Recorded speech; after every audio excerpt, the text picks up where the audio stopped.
Leo. So, yeah, tignan naman natin, no, career situation muna tayo, right? Career situation sa mga Leo natin. So, kuha tayo ng 2 cards for you, Leo. Career situation for Leo, please. Career situation for Leo.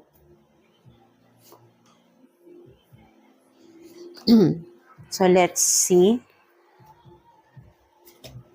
So, meeting contracts, no?